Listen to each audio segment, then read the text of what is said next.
যখন সময় থাকে তখন সামর্থ্য থাকে না, আর যখন সামর্থ্য থাকে তখন সময়টাই হারিয়ে যায়। হাজারো ব্যস্ততা আর চাপের মাঝে মনটা যখন একটু শান্তি খোঁজে, তখনই ছুটে যেতে ইচ্ছে করে পাহাড় আর সমুদ্রের কাছে।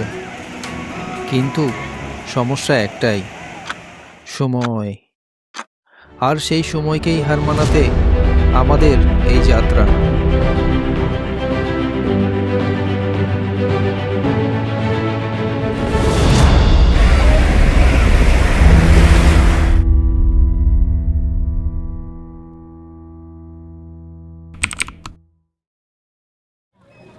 আসসালামু আলাইকুম ভিউয়ার্স, সবাইকে ঈদের শুভেচ্ছা। আজকে ঈদের দিনে আমরা একটা ক্রেজি ট্যুরের প্ল্যান করেছি। তো আজকে আমরা যাবো হচ্ছে, ফার্স্টে যাবো হচ্ছে রাঙামাটি, তারপরে ওখান থেকে চলে যাবো হচ্ছে কক্সবাজার। কিন্তু মজার ব্যাপার হচ্ছে আমরা কোনো টিকিট পাইনি, টিকিট কাটিও নি। আরও মজার ব্যাপার হচ্ছে যে আমাদের এই ট্যুরটা কমপ্লিট করতে হবে মাত্র 2 দিনে। তো এই ট্রাভেলটা অনেক ইন্টারেস্টিং এবং অনেক মজাদার হতে চলেছে। আশা করছি ভালো লাগবে। আর আমার সাথে আজকে আজকে আমার ট্যুর সঙ্গী আছে হচ্ছে, ট্যুর পার্টনার হচ্ছে ইমরান ভাই। হাই বলেন। আর আছে হচ্ছে হৃদয়। আসসালামু আলাইকুম। তো সবাই দোয়া করবেন। বন্ধুরা, তাহলে কি আমরা ভুল করলাম? পাবনা থেকে রাঙামাটির সরাসরি কোনো বাস নেই, চট্টগ্রাম পর্যন্ত আছে। তার উপর আজ ঈদের দিন, সব গাড়িই বন্ধ। তবুও আমাদের তো যেতেই হবে। এই একটাই জেদ নিয়ে আমরা চলে আসলাম বাস টার্মিনালে।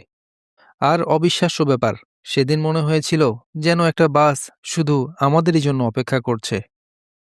কিন্তু একটা সমস্যা, বাসটা যাবে শুধু ঢাকা পর্যন্ত। সময় নষ্ট না করে জনপ্রতি 500 টাকা করে ঝটপট বাসে উঠে পড়লাম। আর মহান আল্লাহর নাম নিয়ে শুরু হলো আমাদের যাত্রা। 5:30টার দিকে বাস চলতে শুরু করলো। ফাঁকা রাস্তা, আর ছিল মনভরা এক্সাইটমেন্ট। রাত 9:45টায় পৌঁছালাম গাবতলী। কিন্তু এখানেই প্রথম ধাক্কা। রাঙামাটির কোনো টিকিট নেই। মানে, এত দূর এসে কি সব শেষ? না, আমরা থামিনি। 670 টাকা জনপ্রতি টিকিটে রাত 10:15টায় চট্টগ্রামের বাসে উঠে পড়লাম। রাত বাড়তে থাকলো আর আমাদের যাত্রা এক অজানার দিকে এগোতে থাকলো। ভোর 4টা পৌঁছালাম বাইজিৎ লিংক রোডে। চারপাশ তখনও অন্ধকার। নামবো না, কিন্তু তখনই সুপারভাইজার বলল সিএনজি পাবেন। ভোর 4:15তে পৌঁছে গেলাম অক্সিজেন মোড়। কিন্তু এখানেই সবচেয়ে বড় ধাক্কা, রাঙামাটির কোনো গাড়ি নেই। সব বাস ছাড়বে সকাল 7টায়, তার মানে 3 ঘন্টা পর। কিছুটা দুশ্চিন্তা, কিছুটা ক্লান্তি, তবুও হাল ছাড়েনি। একটু নাস্তা করলাম। আর ঠিক তখনই ভাগ্য আবারও হাসল। যাত্রী বেশি হওয়ায় খুলে গেল কাউন্টার। আমরা পেয়ে গেলাম পাহাড়িকা বাসের টিকিট। সকাল 6টা, বাস চলতে শুরু করলো। আর এবার শুরু হলো আসল এক্সাইটমেন্ট। চারপাশে কুয়াশা, একটু চিন্তায় পড়ে গেলাম, আজ কি তবে বৃষ্টি হবে? কিন্তু না, পাহাড়ের ফাঁক দিয়ে যখন হালকা রোদ উকি দিল, আর তখনই মনে হলো এই যাত্রা সার্থক। সকাল 8টার দিকে পৌঁছে গেলাম রাঙামাটি। আসসালামু আলাইকুম বন্ধুরা, আমরা এখন আছি রাঙামাটির রিজার্ভ বাজারে। আর আমরা দীর্ঘ 15 ঘন্টা জার্নির পরে সকাল 8টার দিকে রাঙামাটি পৌঁছেছি। রাঙামাটি পৌঁছে আমরা একটু রেস্ট করার জন্য হোটেলে উঠে পড়ি। আর হোটেলে উঠে এখন ফ্রেশ ট্রেশ হয়ে এখন আমরা আবার বেরোবো। এখন আমরা বোটঘাটে যাব এবং ওখানে একটা নৌকা ভাড়া করে রাঙামাটির যে স্পটগুলো আছে ওগুলো ঘুরে দেখার চেষ্টা করব। 2 ঘন্টা বিশ্রামের পর এই হোটেল থেকে ব্রেকফাস্ট শেষে রওনা হলাম লঞ্চ ঘাটের দিকে। 5-6 মিনিট হাঁটতেই পেয়ে গেলাম লঞ্চ ঘাট।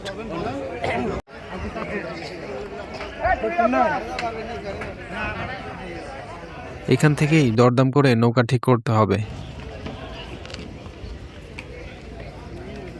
কাপ্তাই লেকে নৌকা ভ্রমণ, এটা আমার অনেক দিনের স্বপ্ন। আজ সেই স্বপ্ন সত্যি হতে চলেছে। তাই আমার মধ্যে যে এক অসাধারণ অনুভূতি হচ্ছে, সেটা ভাষায় প্রকাশ করার মতো নয়।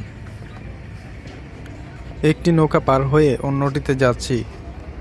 এসব নৌকায় 18-20 জন তো ধরবেই। নৌকাগুলো দেখতে কিন্তু অসাধারণ। বিশাল জলরাশি, বিশাল নৌকা, আর আমরা মাত্র 3 জন। একটা রাজকীয় ব্যাপার স্যাপার। ও রাজু কি হচ্ছে আর রে হেনে হেনে হেনে ও ও শুরু হনে শুধু এতে মানে রোজ তো মুছি দেন ভাই এটা কিন্তু মুছি দেন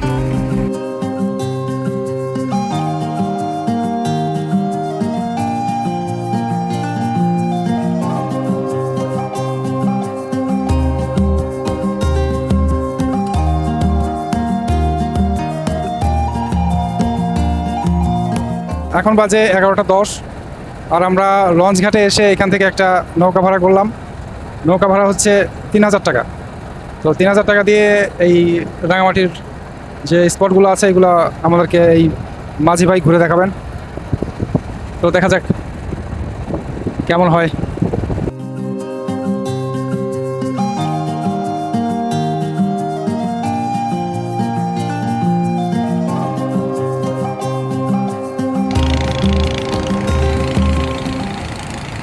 বন্ধুরা, এই কাপ্তাই লেকটি প্রাকৃতিকভাবে তৈরি নয়। 1960-এর দশকে পাকিস্তান সরকার বিদ্যুৎ উৎপাদনের জন্য কর্ণফুলী নদীর উপর কাপ্তাই ড্যাম তৈরি করে, আর সেই বাঁধের পানিতেই ডুবে যায় হাজারো ঘরবাড়ি, হাজারো মানুষের স্বপ্ন। আজ আমরা যেটাকে প্রকৃতির সৌন্দর্য বলি, কেউ একসময় এটাকেই বলতো নিজের বাড়ি। আর আজ আমরা যে পানি দেখে মুগ্ধ হচ্ছি, সেই পানির মধ্যে মিশে আছে হাজারো মানুষের চোখের পানি। আমরা এখন যাচ্ছি শুভলং ঝর্ণাতে। কেমন লাগতেছে? আলহামদুলিল্লাহ খুব ভালো লাগতেছে। দীর্ঘ একটা মনে করেন যে কি বলবো কঠিন সংগ্রামের পর একটা সুন্দর একটা জায়গায় এসে অনেক ভালো লাগছে, সুন্দর লাগছে। বন্ধুরা, জায়গাটা কিন্তু সত্যি অসাধারণ। আসলে আমরা কিন্তু 15 ঘন্টা জার্নি করে আসছি, কিন্তু এখন মনে হচ্ছে না যে আমরা আসলে কোনো জার্নি করছি। আমাদের একটু ক্লান্তিও নাই, সব ক্লান্তি যেন একবারে শেষ হয়ে গেল। আসসালামু আলাইকুম। এখানকার ভিউটা আসলে অসাধারণ। এখানকার যে ঠান্ডা হাওয়া, এই হাওয়াতে আমার শরীরে ফুল এনার্জি আবার ফেরত আসছে।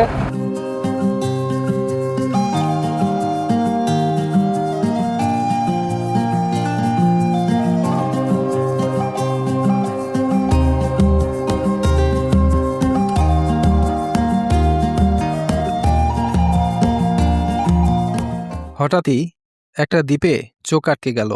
দূর থেকে দেখতেই মনে হলো, এটা কি সেই জায়গা যেটা আমি মনে মনে খুঁজছি? চলুন গিয়ে দেখি। ধীরে ধীরে কাছে যেতেই সব পরিষ্কার হয়ে গেল।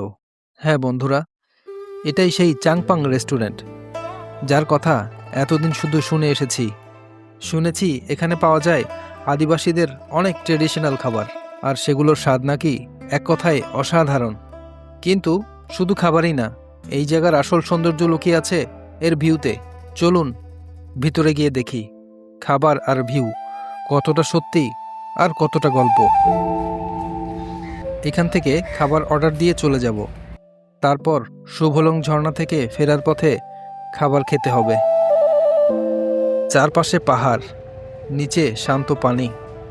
মনে হচ্ছে প্রকৃতি এখানে নিজের মতো করে একটা গল্প লিখে রেখেছে। আমরা ব্যাম্বু চিকেন সহ আরও বেশ কয়েকটা ওদের ট্রেডিশনাল খাবার অর্ডার দিয়েছি। দেখা যাক কেমন হয়।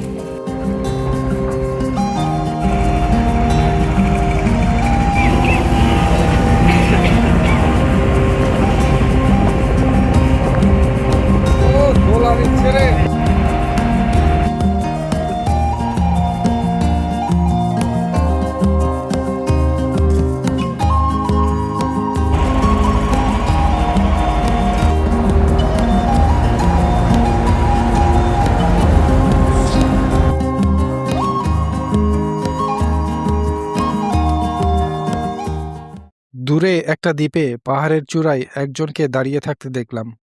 চলুন গিয়ে দেখি।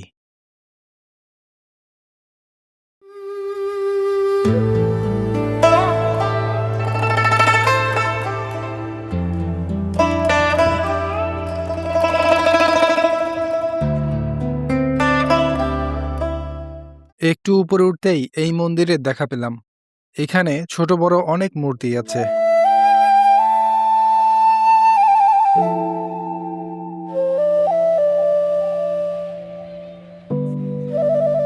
এখন কিন্তু আমরা চলে এসেছি নির্বাণনগর বৌদ্ধ মন্দিরে। আর আজকে কিন্তু প্রচুর রোদ পড়ছে। এই যে আমাদের ইমরান ভাই কিন্তু সিঁড়ি বাইতে বাইতে তার অবস্থা খারাপ হয়ে যাচ্ছে।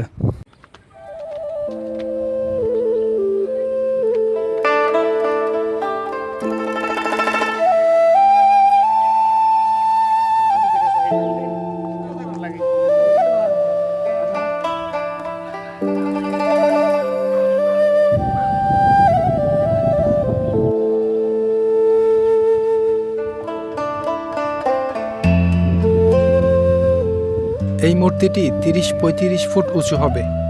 অনেকে ভাবতে পারেন এটা স্বর্ণের কিনা। আসলে না, এটা ধাতুর তৈরি, সোনালী রঙের প্রলেপ দেওয়া।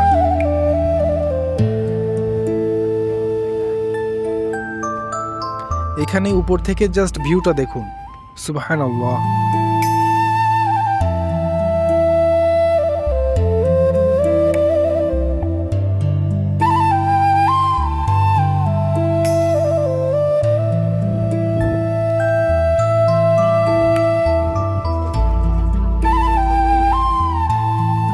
ওই যে মন্দির, আমরা ওই দিক দিয়ে উঠে এদিক দিয়ে ঘুরে আবার নেমে যাচ্ছি। আর নিচেই আছে আদিবাসীদের একটা মার্কেট, ওখানেও আমরা যাব। চলে আসলাম আদিবাসী মার্কেটে। এখানে আচার, চকলেট, কাপড় চোপড় সহ আরো অনেক জিনিসপত্র পাওয়া যায়।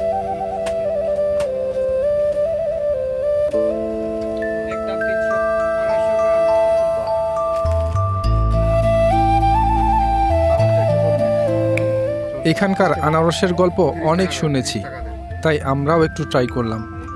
এগুলো 10, 20, 30 সাইজ অনুযায়ী দাম। আর এগুলো যে এত মিষ্টি, সত্যিই অনেক সুস্বাদু। আনারসগুলো খেতে এত ভালো লেগেছিল যে আমরা কিছু নিয়ে এসেছিলাম। আবারও রওনা হলাম পরবর্তী গন্তব্যে।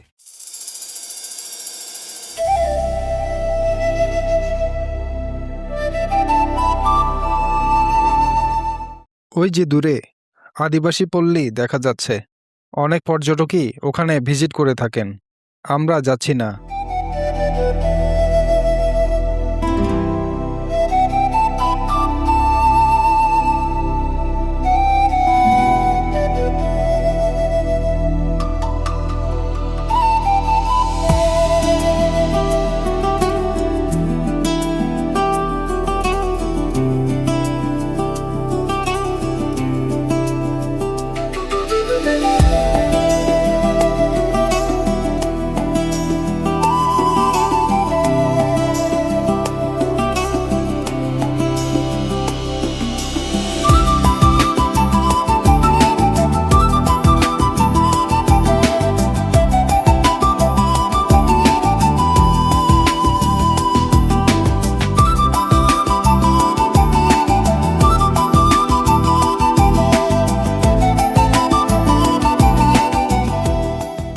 পাহাড় আর লেকের অপরূপ সৌন্দর্য উপভোগ করতে করতে কখন যে শুভলং ঝর্ণায় পৌঁছে গেলাম টেরই পাইনি।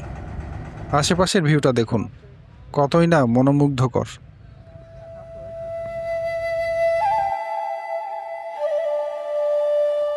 এখানে ঢুকতে 20 টাকার টিকিট কাটতে হয়।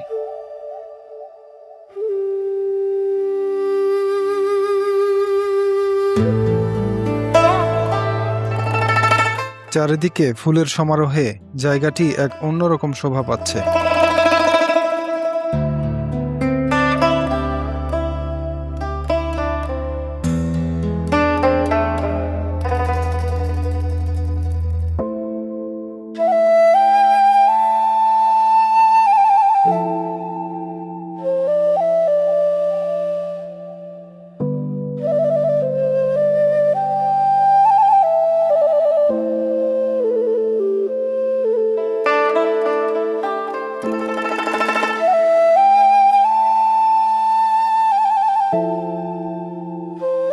এখন শুভলং ঝর্ণায় পানি নেই।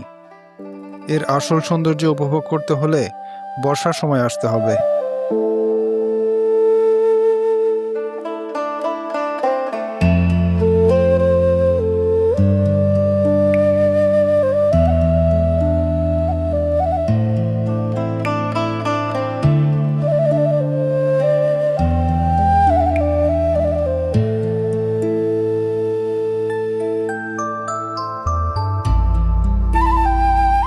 আমরা চলে যাচ্ছি ছোট শুভলং ঝর্ণাতে। বড় শুভলং ঝর্ণাতে পানি না পেয়ে একটু মন খারাপ হচ্ছিল। এখানে কি পানি পাবো? দেখা যাক। ভিউয়ার্স, এখন কিন্তু আমরা চলে এসেছি ছোট ঝর্ণাতে, আর এখানেও আমাদেরকে টিকিট কাটতে হবে।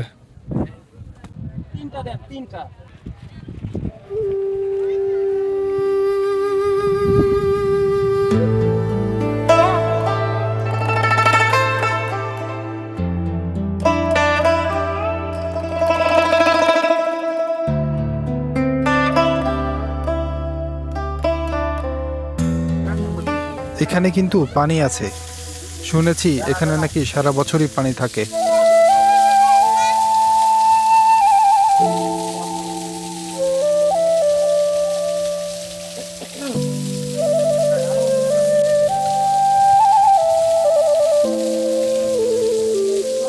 এই পানিটা একবার নজরে পড়ে ময়লা কিছু থাকে না মনে হয় পরিষ্কার তাহলে করে। এখানেই করতে হবে।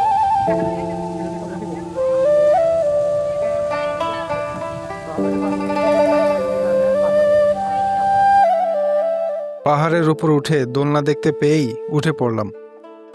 এত সুন্দর প্রকৃতির মাঝে দোলনা চড়ার অভিজ্ঞতাটা সত্যিই এক অন্যরকম অনুভূতি।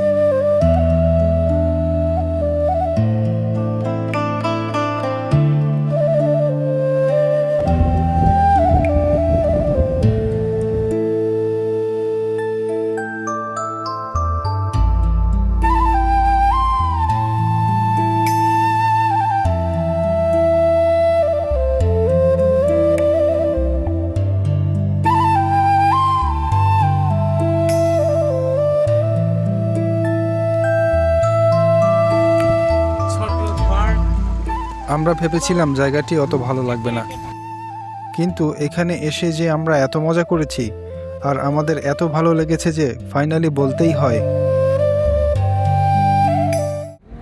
দুপুর পেরিয়ে বিকাল, আর আমরা আবার চলে আসলাম চাংপাং রেস্টুরেন্টে আমাদের অর্ডার দেয়া খাবার খেতে। সবাই চলে এসেছে, তাই এখন অনেক ভিড়।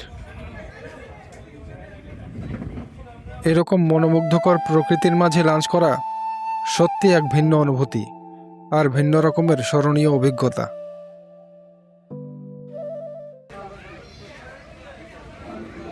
আমাদের অর্ডার ছিল চুমুত কোরোয়েরা, এর মানে ব্যাম্বো চিকেন, মাছ কেবাং, আদা ফুলসহ মাছ ভর্তা, কলার মোচা ভর্তা, স্পেশাল কাচকি ফ্রাই ইত্যাদি। একটু হাসতে চাইলে পজ করে ওদের ভাষায় নামগুলো দেখুন। আর এই খাবারগুলো ছিল সেই স্বাদের এবং অত্যন্ত মুখরোচক।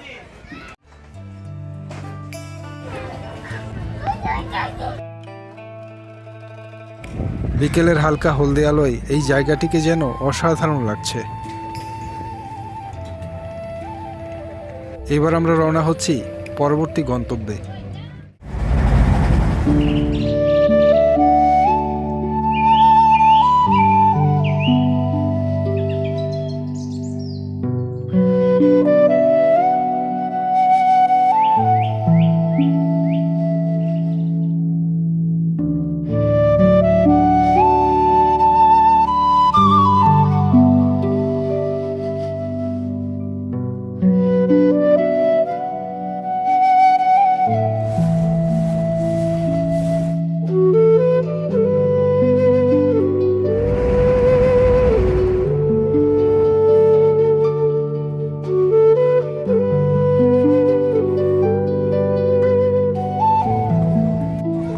ছোটবেলা থেকেই রাঙামাটির এই আইকনিক ঝুলন্ত সেতু টিভিতে কত শত দেখে এসেছি। আজ সামনাসামনি নিজ চোখে দেখতে পেরে সত্যিই এক অন্যরকম ভালো লাগা কাজ করছে।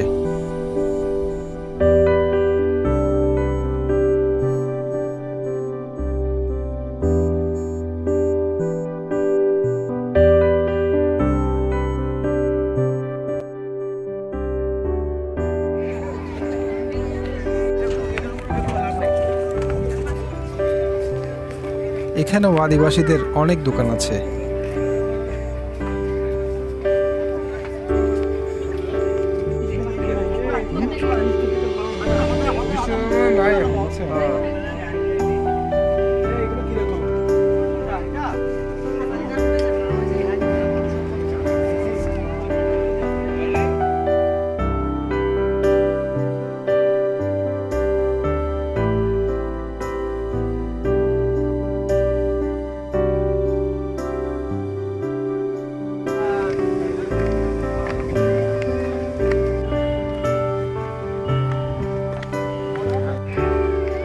এবার আমরা চলে যাচ্ছি আজকের দিনের শেষ গন্তব্যে।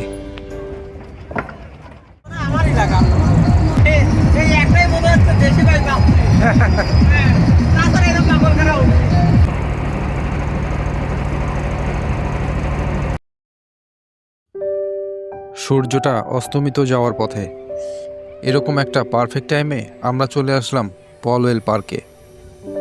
আর এখানে এসে আমাদের বোটটা ছেড়ে দিলাম। যেহেতু এটা পার্ক, তাই এখানে ঢুকতেও টিকিট লাগবে। এখান থেকে কাপ্তাই লেকের অসাধারণ ভিউ দেখা যাচ্ছে। এটাও একটা ঝুলন্ত সেতু।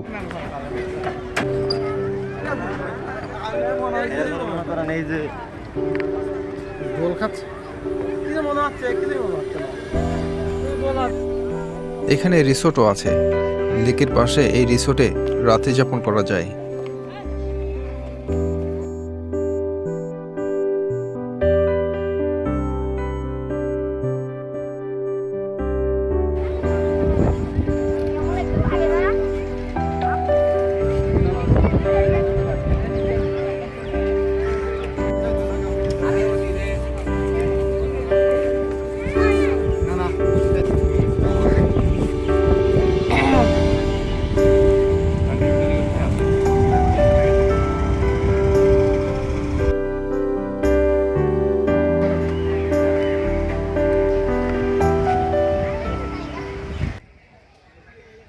এই সেই লাভ পয়েন্ট।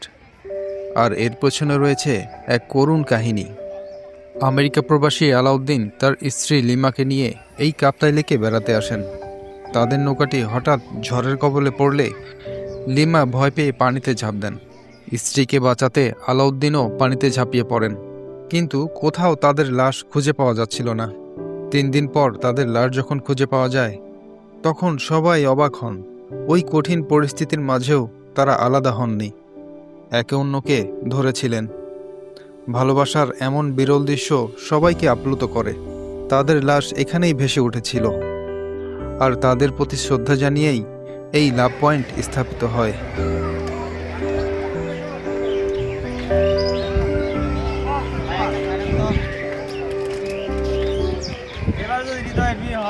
এবারে বিয়ে হয়ে যাবে, আর চিন্তা নাই। এখানে অনেক তালা ঝুলানো, কিন্তু কেন?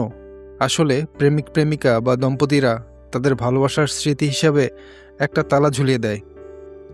তালায় অনেক সময় নাম, তারিখ বা মেসেজ লিখে রাখে, তারপর চাবিটা ফেলে দেয় নদী বা লেকে। মানে এই সম্পর্কটা আর খুলবে না। বিশ্বের অনেক জায়গাতেই এই কালচারটা চালু আছে। আমরা পার্ক থেকে বের হওয়ার পথ খুঁজছি, কিন্তু পাচ্ছি না।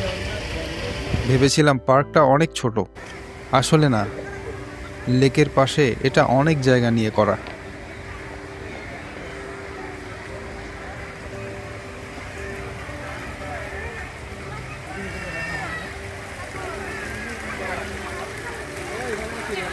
এখানে ছোট একটা চিড়িয়াখানাও আছে। ফাইনালি আমরা পার্ক থেকে বের হওয়ার পথ খুঁজে পেলাম।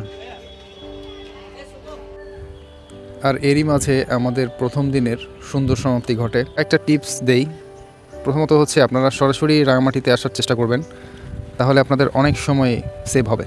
আমরা গিয়েছিলাম ঈদের ভিতর, আর ঈদের ভিতরে সব কিছুর দাম একটু বেশি থাকে, তাই একটু কস্ট সেভিং করতে গেলে আপনারা ঈদকে অ্যাভয়েড করে যাবেন। উত্তরবঙ্গ থেকে যারা যাবেন, যেহেতু এটা একটা লং জার্নি, তাই ফ্যামিলি নিয়ে এই ট্যুরটা না করাই ভালো। যারা ঢাকা থেকে যাবেন তারা করতে পারেন। একসাথে যদি অনেকজন আসেন তাহলে খরচ একটু কমে আসবে। এরপরে আমরা কক্সবাজারের উদ্দেশ্যে রওনা হই, যেটা আমি পরবর্তী ব্লগে দেখানোর চেষ্টা করব। তো আশা করছি এই ভিডিওটি আপনাদের ভালো লেগেছে।